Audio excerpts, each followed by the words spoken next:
Hello everyone, this is Naomi and today I'll be reviewing a film that I saw at Toronto Japanese Film Festival, Hues wa Cheese no Yume o Miru, The Cornered Mouse Dreams of Cheese, directed by Isao Yukisada.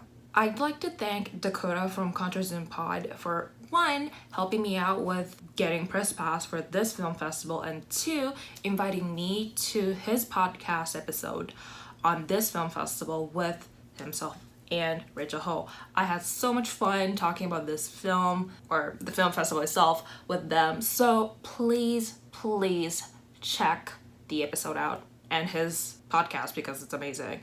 Everything will be linked in the description. Good?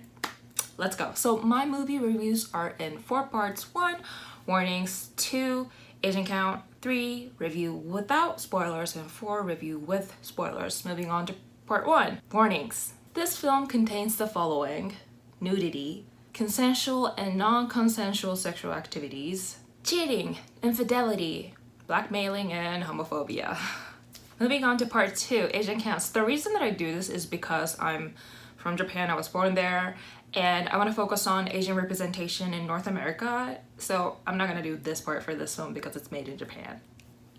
So moving on to part 3, review without spoilers.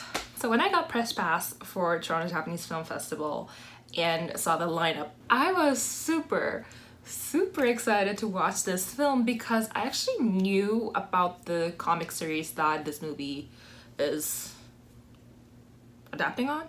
Because it's a popular series and it's a queer film, right? It's about LGBTQ community. It's about homosexual relationships. So as a queer woman, I'm like, a queer film made in Japan? Hell yeah, sign me the fuck up. So obviously I was extremely thrilled to watch this film. And guess what? I didn't like it. So the story is, Otomo, a married man, gets a visit from his kohai from university. So kohai is someone who's younger than you in the community, like, you know, school or clubs or whatever. So kohai from university, Imagase. It turns out that Imagase is actually a detective hired by Otomo's wife to see if Otomo's cheating on her. And the reality is, he is. He's a cheating asshole. So before Imagase goes back to Otomo's wife to report on his cheating, Otomo begs him not to do. And Imagase actually tells Otomo that he has had a crush on him ever since university. So obviously Otomo's just like, no homo. But Imagase forces himself onto Otomo and their relationship begins. Or not. Okay, let's start with the positives. I like the camera work. The usage, the combination of close-ups, mid, long shots, they were really good, effective. Yukisada, the director, definitely knows how to use camera effectively. And set designs are gorgeous. Like the houses, you know, Otomo and his wife live in, Imagase lives in, and somebody else lives in, like they're beautifully decorated. But it made me think, like, okay, I know that Tokyo is really expensive. Like, how much those people are paying for rent? I know that it's fictional, but I had that moment of like, I wonder. So I like some of the technical aspects of the film, but the whole movie's kind of slow despite each scene's relatively short, you know, compact. It felt really dragged on. I think one of the reasons is because it lacked music. Like 80% of the film is without music. And when they do have it, it's really right in your face, kind of getting slapped with music. And I'm like, I did not sign up to get slapped, okay? Also, acting is so stiff. Except for Narita Ryo, who plays Imagase. But my friend told me that he said something along the line of, this is a film about homosexual relationships, but I portrayed it as a love story so that people wouldn't accuse me of mocking homosexual relationships, same-sex relationships. What? What? So yeah, I'd like to retract my comment. Acting sucked in this film.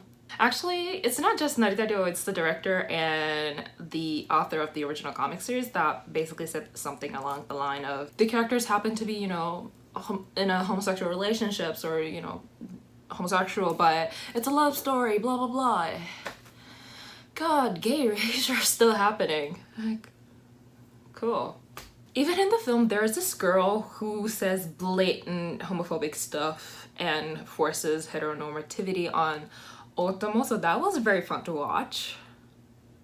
And I read some reviews made by people in Japan, and there's some comments saying that women in this film are villains of the relationships of Otomo and Imagase. But in reality, it's Otomo's internalized homophobia. Actually, it's not even internalized, like blatant homophobia that is affecting the relationship negatively. So leave the girls alone. Ugh. But anyway, speaking of homophobia, there's a lot of stereotypes of gays in this film. There's one scene where a character goes to a gay club, and I swear to God, I could hear the conversation that the production team had of like, oh, let's just grab the gays and cram into a club and make it a day without really doing research or talking to the community of LGBTQ plus in Japan. So I saw that. Yeah, heteronormativity sucks, and this film portrays Japanese version of it and its societal practices and mindset against the LGBTQ plus community. Yeah, that's about it. So I'm done with part 3. From now on, I'll be spoiling some teas. So if you would not like that, subscribe, like, leave a comment, and then bounce. So moving on to part 4, review with spoilers. So this movie could summarize into this. Otomo is a hoe. Don't get me wrong, I am pro hoe. I want to be one. You know, as long as it's legal, consensual, and safe, go get it. Go get that dick, go get that pussy, go get whatever you want to get. Go be a hoe. But Otomo is that chaotic, destructive hoe that makes lives of, you know, himself and people around him difficult and messed up. Okay, let's go back to the beginning. Otomo is cheating on his wife with this side chick, and Imagase finds out. But Imagase forces himself onto Otomo, so Imagase is just like, I got what I wanted. I'm not gonna report back to your wife about your cheating, which itself is just like,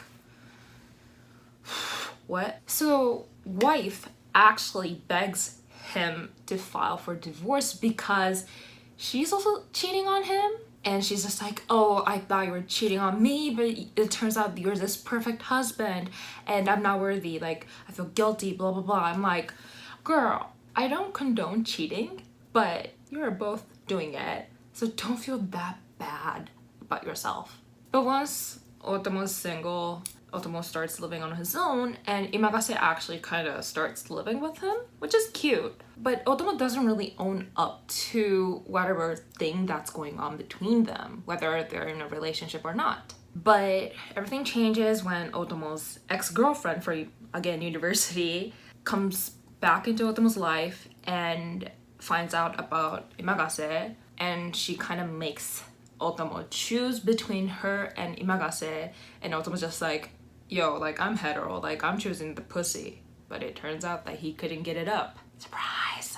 And that's when Otomo realizes that he loves Imagase. Good for you. Yay? Like, okay, it is cute seeing the bed that they share only has one pillow, and you know how their lives are intertwined together within Otomo's apartment. But Otomo gets this chick, Tamaki, from work, who obviously has a crush on him, and Imagase finds out about her, and they have a huge fight because Imagase is insecure and Otomo's still like, I'm not gay, kind of thing. So they break up, and they both kind of realize that they're not meant for each other. So Otomo moves on and gets in a relationship with Tamaki, but Imagase's actually not really giving up on him. He stalks him.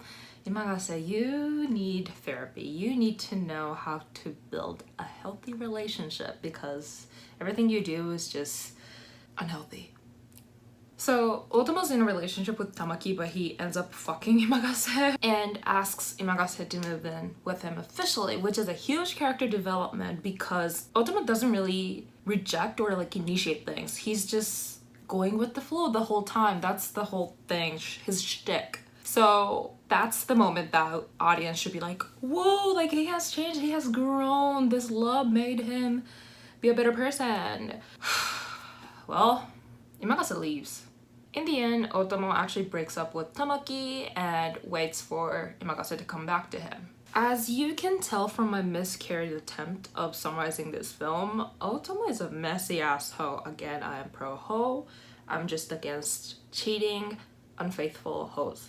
Also, I just cannot like non-consensual relationships or any sexual activities. So how Otomo and Imagasa's relationship started with, you know, Imagasa blackmailing him, I just could not. Also, like, I just don't care about romance films. I mean, when it's done right, it is fun, entertaining, even I could watch it. But this film focuses too much on who wants who instead of why they're doing whatever the fuck they're doing. And I felt like because of that, there's this barrier that I couldn't really break to get emotionally invested into those characters or just care about this film. Yeah. Nobody really knows how to communicate, and you want to give them the benefit of the doubt, but you just can't because you feel like you don't know enough about these characters. The film just does not give us enough materials to grasp onto those characters. So yeah, what did we learn from this film? 1, don't blackmail people. 2, don't cheat on people. 3, don't take advantage of people. And 4, no means no. Would I recommend this film? No.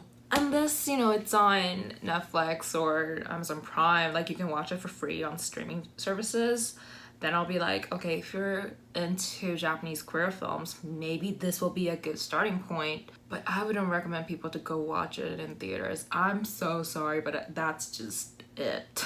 But yeah, this film made me realize that I really need to watch queer films made in Japan because I just didn't have the opportunity to do so. And now I'm like, you know what? I just cannot this film be the example of the queer film in Japan.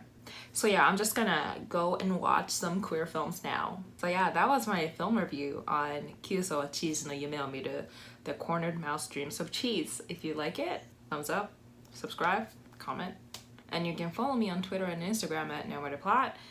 Oh, and once again, I need to thank Dakota from Contra Pod for helping me out, inviting me to the podcast. So check his podcast out. He's adorable, he's amazing, he's smart. So go say hi to him. And Rachel, like in the episode, you can like hear me basically fangirling over Rachel so hard. I kind of ignored Dakota for a while.